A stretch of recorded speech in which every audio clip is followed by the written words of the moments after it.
השנה, 2212 חוגגים עשור. עשור זה להתגבר על אתגרים, להתפתח בלי הפסקה ולעולם לא לעצור. העשור שלנו הוא חגיגה. חגיגה של מדע וטכנולוגיה. בכל פעולה שאנחנו עושים, אנחנו תמיד פועלים על פי שלושת העקרונות שלנו.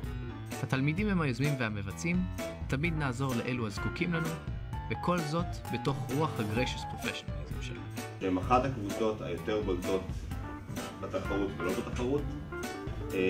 זו קבוצה שלא משנה מה, אני תמיד יכול לסמוך עליהם שיעשו הכל ובאהבה. השנה אנחנו חוגגים 8 שנים של סדנאות קיץ, בהן אנחנו מלמדים את המצטרפים החדשים לקבוצה את כל מה שצריך לדעת כדי להיות חלק מקבוצת FRC. השנה הזמנו גם את 2096, 5961 ו-4661. את 2096 אירחנו בבתים למשך כל השבוע. תודה רבה לכם שהענקתם לנו השראה, לימדתם אותנו על FRC, אתם מדהימים. אני חושבת שזה ממש זכות שהספייקס הגיעו ועשו לנו את היום גיוס ברחובות ונתנו לי את האפשרות לקחת חלק מהדבר הנפלא הזה. כל מה שיש לנו זה בזכותם, זה מתחיל בידע שהם העבירו לנו בסדנת קיץ מדהימה, זה ממשיך בכמות הפעמים המטורפת שאנחנו רואים אותם בשבוע.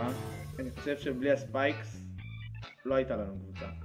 שנתיים של סמינר FLL למנטורים, אליו הגיעו 40 מנטורים מכל הארץ. השנה הרחבנו את הסמינר והוספנו הרצאות על ג'וניור FLL. אני חושב שמבחינה זאת ספייקס פשוט מעלה את הרמה של ה-FLL בארץ. באתם ולקחתם והרמתם משהו שהוא מדהים בעיניי.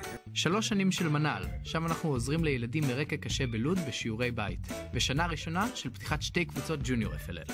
4 שנים של פרויקט הקינקט, בו אנחנו מפתחים משחקים העוזרים לילדים בתהליך הפיזיותרפיה שלהם. השנה שיפרנו את המשחק השני שלנו ואנחנו פועלים על פיתוח משחקים נוספים. נראה שאנחנו ממש בקרוב נוכל להשתמש בזכות הספייקס בקונסולה הזאת. 9 שנים של בוגרים, ש85% מהם עוסקים בתחומי הסטם והם מהווים 90% מהמנטורים שלנו.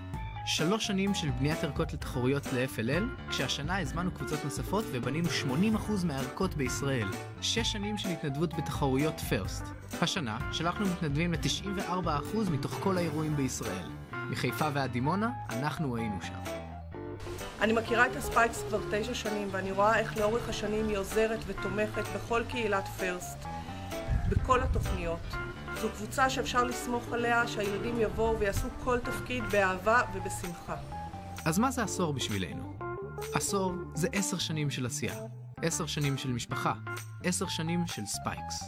ועכשיו אנחנו מחכים ל10 שנים הבאות.